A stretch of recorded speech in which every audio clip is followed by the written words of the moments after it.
Tu es entouré de médisance, de jalousie, de méchanceté, des disputes, des altercations, des nœuds, des blocages, des contretemps. Écoute, si ton environnement est dans ces vibrations-là, tu sais, le monde extérieur est le reflet de notre monde intérieur, hein. Donc très certainement que ton monde intérieur est en conflit, est en disharmonie, tu vois. Donc, moi, je t'invite vivement à te poser la question. On ne t'entend pas dans ton besoin? Qu'est-ce que tu n'entends pas toi-même dans ta vie, dans tes besoins, dans tes aspirations, dans tes projets, dans tes émotions? Tu souffres de situations injustes? Avec quoi? Et tu es injuste avec toi-même. Qu'est-ce que tu t'imposes qui ne te convient pas? Qu'est-ce que tu ne fais pas que tu aimerais faire? Qu'est-ce que tu t'es que tu aimerais tellement pouvoir exprimer? Tu vois, en cela, tu es injuste. Le monde extérieur est le reflet de ton monde intérieur, hein. Si tu n'entends pas tes besoins, si tu es injuste avec toi-même, ça va créer des conflits. Ton monde intérieur est en conflit, hein. Tu vois cette dualité entre ce que tu souhaites véritablement et ce que tu vis. Tu vois la dualité, la rivalité. Ton monde intérieur est en conflit. Ça va se manifester dans ta vie, à l'extérieur. Tu souffres de manque de reconnaissance? Qu'est-ce que tu ne reconnais pas toi-même dans ta vie? Tes projets, tes envies, tes émotions, est-ce que tu sais être présent pour elles ou présente, les accueillir, les réconforter? Tes envies, ce que tu penses réellement, est-ce que tu apportes de la reconnaissance à ça et tu arrives à l'exprimer?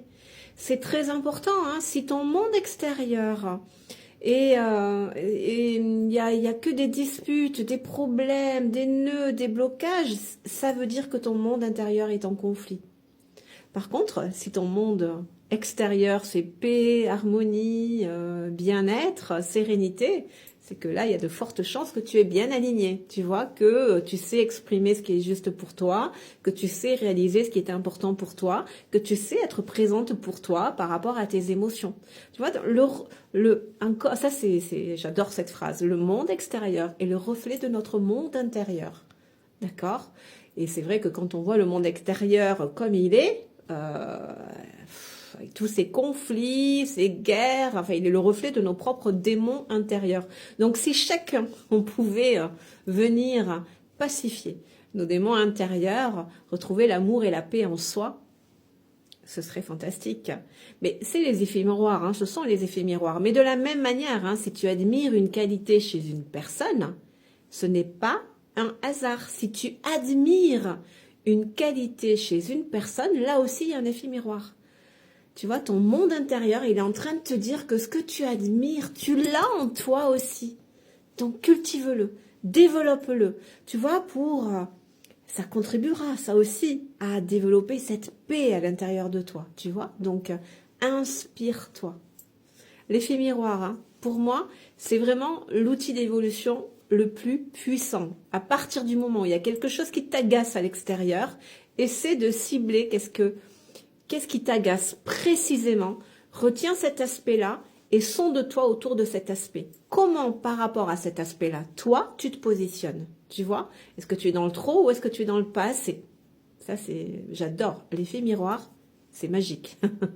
Dis-moi ce que tu en penses, toi, de l'effet miroir. Est-ce que c'est un outil que tu utilises justement dans ton quotidien pour avancer toujours vers davantage de bien-être à l'intérieur de toi?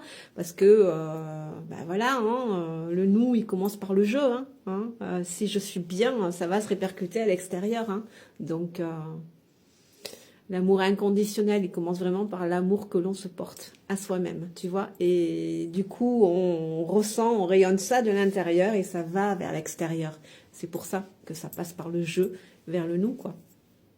Allez, bien à toi. N'oublie pas de t'abonner.